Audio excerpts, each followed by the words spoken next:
नमस्कार। आज हमें ग्रेटर नोएडा के IIMT कॉलेज ऑफ मैनेजमेंट में, तो जैसा कि हम जानते हैं कि अप्रैल का महीना शुरू हो गया है, यानी वित्तीय वर्ष शुरू हो गया है और सरकार ने कुछ बड़े बदलाव जारी किए हैं। जैसे ATM के विड्रॉल घटा दी गई है और ज़्यादा इस्तेमाल करने पे उस पर एडिशनल चार्जेस लगा दिए जाएंगे। तो इस पे आपकी क्या राय है? देखिए, मेरा ये कहना है कि मुझे नहीं लगता ये जो कदम उठाया गया सरकार की तरफ से सही है।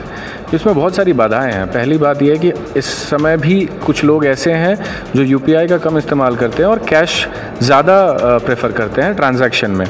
दूसरी चीज़ है, कई जगह ऐसी हैं जहां अभी भी वो लोग कैश ही एक्सेप्ट करते हैं, ना कि UPI ट्रांजैक्शन एक्सेप्ट करते हैं। मान लीजिए किसी परिवार में किसी चीज़ की ज़रूरत है, गांव देहात में अगर हम देखें तो वहाँ पे अक्सर क्या होता है कि UPI से ज़्यादा कैश में ट्रांजैक्शन होता है। तो किसी के घर में शादी है, किसी के अस्पताल की फ़ीस भरनी है, कुछ भी करना है तो अधिकतर कैश के रूप में ही भरता है। अब वो मान लीजिए विड्रॉ करने जा रहा है 50,000 रुपये और उसकी लिमिट सिर्फ 40,000 रुपये और उसके ऊपर उसको एडिशनल चार्ज देना पड़ेगा, तो कहीं भी वो खुश नहीं है। तो मुझे नहीं लगता कि ये कदम सही है। इस पे इन्हें संशोधन करना चाहिए और कुछ नया बेहतर प्रस्ताव लाना चाहिए। हमारे साथ हैं एक स्टूडेंट, आइए जानते हैं उनका इस बारे में क्या कहना है। तो नमस्कार। तो जैसा कि अभी सरकार ने कुछ बदलाव करे हैं, तो इसमें ये बताया गया है, मतलब ये कहा गया है कि जो लोग सफ़र कर रहे हैं, जो जैसे मेरठ, लखनऊ, जयपुर, तो इसमें जो बड़ी रूट्स हैं इसमें 5 रुपये से बढ़ाकर 20 रुपये कर दी गई है। तो इसमें आपका क्या कहना है? मेरा इसमें ये कहना है कि ये बहुत ठीक किया है, क्योंकि जिस प्रकार से पैसे बढ़े हैं तो उसी तरीके से सरकार जो है वो रोडों की स्थिति को भी ठीक करने की प्रयास करेगी। लेकिन विडंबना उन लोगों के लिए है जो लोग गरीब हैं और जो इतना अफोर्ड नहीं कर पा रहे 20 रुपये तक। लेकिन उसके ड्रॉबैक भी है और फ़ायदा भी है। फ़ायदा यही है कि उससे रोडों की जो स्थिति है वो बेहतर होगी, आवागमन में बहुत फ़ायदा होगा।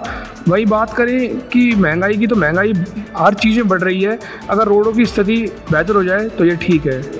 तो हमारे साथ मौजूद है एक और विद्यार्थी, आइए इनसे जानेंगे कि इनकी क्या राय है इस UPI ट्रांजैक्शन के बारे में, जो सरकार ने इतने बदलाव करे हैं।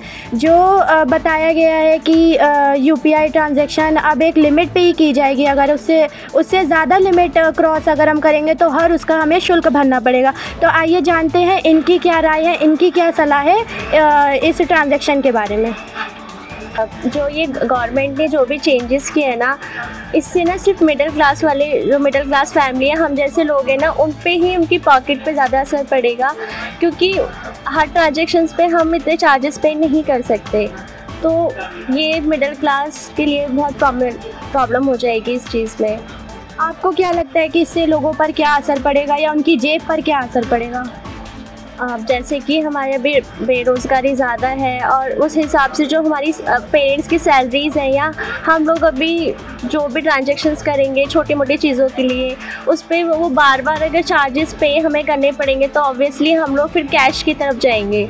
UPI हम यूज़ करना थोड़ा कम कर देंगे। तो ये थे लोगों के विचार, उनकी सलाह और उनका क्या सोचना है इस बारे में, उनका क्या फ़ैसला है, उन लोगों पे क्या असर पड़ेगा। तो ऐसी ही डेली अपडेट्स के लिए आप देखते रहिए IIMT न्यूज़।